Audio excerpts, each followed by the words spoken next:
Vamos lá, edital da Secretaria de Fazenda do Espírito Santo, publicado ontem, dia 27 de maio, hoje é 28 de maio, quando eu gravo este vídeo.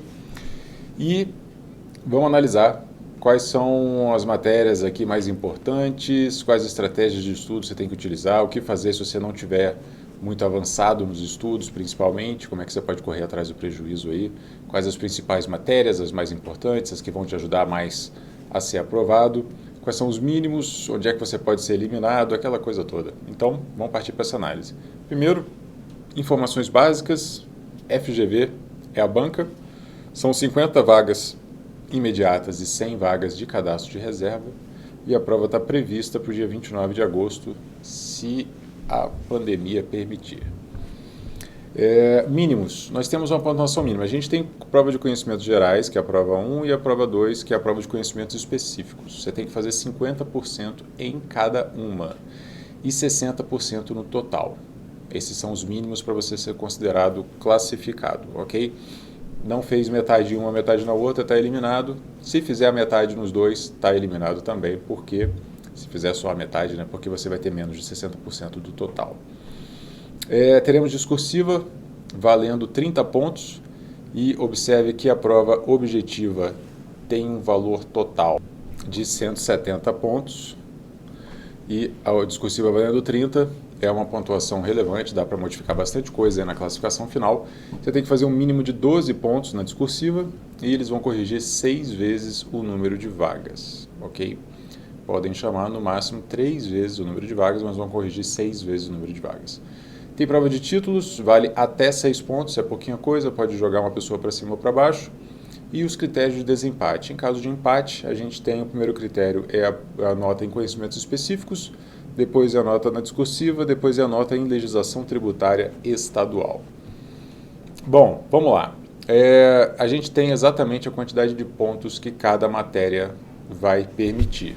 Cada matéria tem essa quantidade de pontos que você está vendo aqui do lado. Isso é muito bom, permite que a gente faça um planejamento, a coisa fica bastante isonômica e eu gosto bastante de editais que fazem isso. O que a gente tem? A prova 2 vale muito mais pontos. Aqui é a quantidade de pontos, não de questões, tá? As questões da prova 2 de conhecimentos específicos, elas têm um peso maior, então elas valem mais pontos e aqui é onde você vai ser classificado ou não entre os primeiros colocados. Quanto melhor você estiver nessas matérias, maior a sua chance de obter êxito nessa prova, tá? Nós temos algumas matérias difíceis aqui dentro, infelizmente ou felizmente. Nós temos TI aplicada à auditoria tributária, não é uma coisa simples e trivial, vai dar um trabalhão para você aprender. Se você já está com algum estudo, as outras matérias estão mais ou menos dominadas, você vinha estudando para essa prova ou já vinha estudando para a área fiscal, você vai ter que entrar de cabeça em TI para poder aprender essa matéria, que ela vale muitos pontos. E a auditoria tributária, que tem surgido em alguns editais recentes, a gente teve em Alagoas, teve no Ceará e agora também, é uma auditoria diferenciada, um pouco mais focada na atuação e em detalhes do trabalho do auditor, tá? São duas matérias difíceis, é provável que você não esteja muito bom nelas ainda, então você vai ter que se dedicar a elas. Se você já estuda para a área fiscal há algum tempo, você tem alguma noção, você já domina direito tributário, você já viu provavelmente contabilidade avançada, provavelmente de custos também, e você ainda deve conhecer uma parte, pelo menos, de legislação tributária estadual. As outras duas matérias vão requerer mais tempo no seu planejamento se você já for uma pessoa avançada nos estudos. Diogo, não sou avançado. Se você não é avançado e você vai ter que correr atrás de muita coisa ainda, de várias matérias, é um pouco complicado você pegar, por exemplo, TI. Vai ser uma matéria que se você gastar muito tempo com TI, você não vai gastar tempo nas outras. E aí você não vai ficar bom em nenhuma. Nem vai ficar muito bom em TI, nem vai ficar muito bom nas outras matérias. Então, no caso de uma pessoa iniciante, que não tem muita coisa para ler, não dá para se preparar direito, TI provavelmente vai ser uma matéria para ganhar menos atenção da sua parte, porque senão ou você aprende só TI, ou você aprende todas as outras. Então é melhor você aprender todas as outras, provavelmente. Ok? Nós temos a pontuação das matérias de conhecimentos gerais também, e todas elas valem pouquinhos pontos. O que isso significa? A gente não tem mínimo por matéria. Significa que, se precisar, você vai poder deixar uma dessas matérias, uma ou duas dessas matérias, de lado sem estudar. E aí a gente tem que fazer uma análise do custo-benefício de cada uma. Nesse outro quadro aqui, eu trago essa informação. Eu fiz um comparativo aqui entre a quantidade de pontos e a quantidade de aulas de cada matéria, de um dos cursinhos, dos maiores cursinhos do mercado aí. Qual é a proporção entre aulas e quantidade de pontos? Se você ver, essa matéria aqui vai valer 6 pontos e ela tem 10 aulas, a gente consegue tirar para a gente ter uma noção, um critério seria a quantidade de pontos por aula lida. Quanto mais pontos, mais interessante é a matéria, quanto mais aulas, menos interessante é a matéria. Então, eu fiz essa análise e a gente chega a uma pontuação aqui. Quantos pontos por aula lida você conseguiria tirar em cada matéria? É só para a gente ter uma comparação dos dois critérios, pontos e aulas, ok? Na parte de cima de conhecimentos gerais, a gente tem algumas matérias que são mais interessantes do ponto de vista de pontos por aula. São essas que estão pintadas em verde. Português, por exemplo, são 10 pontos e 13 aulas, então você teria 0,77 pontos por aula lida. É para você ter uma noção do custo-benefício. Direito empresarial não tinha ainda no site do cursinho, eu chutei 10 aulas porque é o tamanho de civil e é o tamanho de penal, mais ou menos ali na média entre os dois juntos tem 20, o empresarial costuma ser parecido, botei 10 aulas aqui para a gente ter uma noção. Nesse cenário seria um custo-benefício interessante. Contabilidade geral também, apesar de ser grande, vale muitos pontos. E raciocínio lógico não é tão grande quanto as outras, mas costuma dar mais trabalho, tomar mais tempo e tal, então fica uma coisa ali no meio do caminho. Direito administrativo e direito constitucional são as duas matérias aí que são menos interessantes do ponto de vista de custo-benefício. Então, eu sei, essa não é uma notícia boa, provavelmente você já estudou Constitucional e Administrativo, mas vamos supor que você caiu no planeta Terra dos concursos agora e você não leu Constitucional e Administrativo, então seriam duas matérias com custo-benefício ruim. Você teria que ler 23 aulas de Direito Administrativo para tentar ganhar 6 pontos, enquanto para raciocínio lógico, por exemplo, você tem metade da quantidade de aulas para tentar ganhar os mesmos 6 pontos. Essa é a relação de custo-benefício que a gente está analisando. No final das contas, você vai ter que analisar qual dessas matérias aqui você nunca viu, isso num cenário de pressa, tá? De você não ter tempo de ver tudo. Qual dessas matérias você nunca viu e também não vai ver, porque você tem que remar muito em várias outras matérias e vai ter que abrir mão de estudar alguma delas. Observe que essas matériazinhas aqui, que tem 20 aulas e valem 6 pontos mais ou menos, elas são maiores do que, ou do mesmo tamanho do que as matérias que valem 20, 30 pontos cada uma. Então é uma diferença muito grande de custo-benefício aí entre elas. Agora aqui cabe uma reflexão. Esse edital, ele é bem menor, mas ele é menor do que o da Cefaz Ceará. E aí você que está iniciando olha e fala, pô, esse aqui está mais tranquilo de alcançar, de ler as matérias e tal.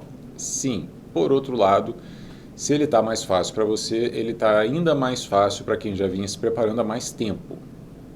Tá? Você está numa situação de falta. Se você estiver numa situação de falta de tempo, o que você tem que fazer é tentar maximizar o ganho de pontos, eliminar a leitura desnecessária, tentar focar no que dá mais pontos, o que vai dar mais retorno, etc. e tal. Isso é uma tática, como eu costumo chamar, uma tática de guerrilha. Eu, inclusive, tenho uma planilha, vai ter para esse concurso também, que é com análise estatística, os assuntos que são cobrados com mais frequência, para você tentar buscar uns atalhos em algumas matérias, principalmente as matérias de menor importância. As matérias de maior importância, elas têm que ser lidas por inteiro e você tem que estar muito bem em toda ela. Mas para uma matéria ou outra, você pode, Diogo, eu não vou estudar direito civil nem penal. Em vez disso, você pode tentar focar pelo menos nas aulas dos assuntos cobrados com mais frequência para garantir alguns pontinhos ali. A gente vai ter 3 questões de civil, 3 de penal, provavelmente. Então, se você acertar uma ou duas baseado nessa análise estatística, já está bom demais se você vai ler bem menos aulas. Não existe nenhuma garantia de que o que aconteceu no passado vai se repetir no futuro, com relação a esses assuntos mais cobrados, mas é melhor do que deixar a matéria completamente em branco. Se você estiver assistindo esse vídeo dentro da comunidade Estudo Completo, essa análise está ao final deste post. Ainda não está pronta na gravação desse vídeo, mas estará muito em breve. Se você estiver vendo no YouTube, vem para a comunidade Estudo Completo, tem o link na descrição aqui para você ter acesso também às outras aulas deste curso de como estudar para Cefaz Espírito Santo. Bom, agora, Diogo, beleza, você já falou bastante com quem está correndo atrás do prejuízo, etc e tal, e eu que já estou me preparando para a área fiscal há algum tempo. Legal, parabéns. As matérias de conhecimentos gerais são matérias mais clássicas. Se você já estuda para a área fiscal, provavelmente você já estudou todas elas. E é possível que você tenha 2, 3, 4, 5 aulinhas aqui e ali para você ler ainda de algumas dessas matérias, coisas que você não conhece e legislações específicas. Lembrando que dentro de constitucional e administrativo a gente tem coisas de AFO e orçamento público também, tá aí dentro misturadinho discretamente. Bastantes aulas, na verdade. Se você já estuda para a área fiscal, essas matérias estão mais ou menos dominadas, elas vão ter uma carga horária menor no seu ciclo e você vai deixá-las em modo revisão. Diogo, mas realmente tem 2 ou 3 aulas em cada uma delas para eu ler ainda. Leia essas 2 ou 3 aulas primeiro, terminou de ler, bota a matéria inteira em modo revisão. Se você estiver vendo esse vídeo dentro da comunidade Estudo Completo, no próximo vídeo, aqui embaixo, eu ensino a fazer o ciclo de estudos para essa prova. Um ciclo de estudos para quem está no desespero e um para quem já vinha estudando há algum tempo e está ali já tendo que aparar as arestas, tá? Mas, via de regra, essas matérias todas aqui de conhecimentos gerais vão estar muito próximas do final e você vai colocá-las em modo revisão. O que é modo revisão? Questões, caderno de erros, questões, flashcards talvez. Você vai focar em treinar questões da FGV, que é uma banca bastante específica e difícil, e você vai separar as decorebas. Aquilo que você estiver errando, aquilo que for difícil, você vai jogar no seu caderno de erros, ou no flashcards, ou no mapa mental, onde você quiser. Você vai separar essas informações, ok? E aí, como eu falei, você ainda vai ter muita coisa para remar, provavelmente com relação a TI e auditoria tributária. As outras matérias já devem estar no modo revisão. Você ainda vai ter alguma coisinha para a lei de legislação tributária, que é específica do Espírito Santo, mas direito tributário e as contabilidades já devem estar no bolso e você vai deixar essas matérias também em modo revisão, com uma carga horária um pouco maior do que aquelas matérias do ciclo de conhecimentos gerais, porque são matérias mais importantes. Então a gente vai distribuir a carga horária de acordo com a importância de cada matéria.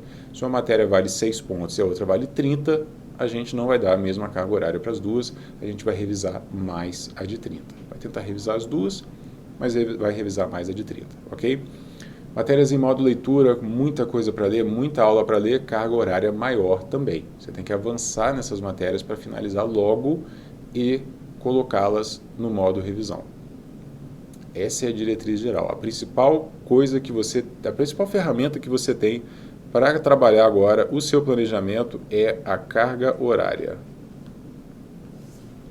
Se você dá mais carga horária, você evolui mais, avança mais, revisa mais. Se você dá menos carga horária, você faz isso menos. Então, distribua a carga horária de acordo com o tamanho de cada matéria, de acordo com a importância de cada matéria e de acordo com a sua dificuldade em cada matéria. Nos outros vídeos dentro da comunidade aqui embaixo, eu ensino a fazer revisão via questões, a estudar a lei seca e a fazer um planejamento pós-edital. Então, tudo aqui embaixo. No próximo vídeo, se você estiver vendo dentro da comunidade, a gente vai fazer o ciclo de estudos. Se você não é da comunidade, venha, mas se você não puder ou não quiser, eu espero que esse vídeo já tenha te ajudado de alguma forma a ter mais clareza. Eu vou fazer uma comparação, se você faz Espírito Santo e Ceará, isso fica num outro vídeo exclusivo dentro da comunidade para tentar ajudar vocês a estudarem para as duas provas ao mesmo tempo ou não. Vamos ver qual vai ser a análise, ok? Se você gostou desse vídeo no YouTube, clique em curtir, por favor, se inscreva no canal se você não se inscreveu. E se você está na comunidade, a gente se vê no próximo vídeo. Um grande abraço e até a próxima.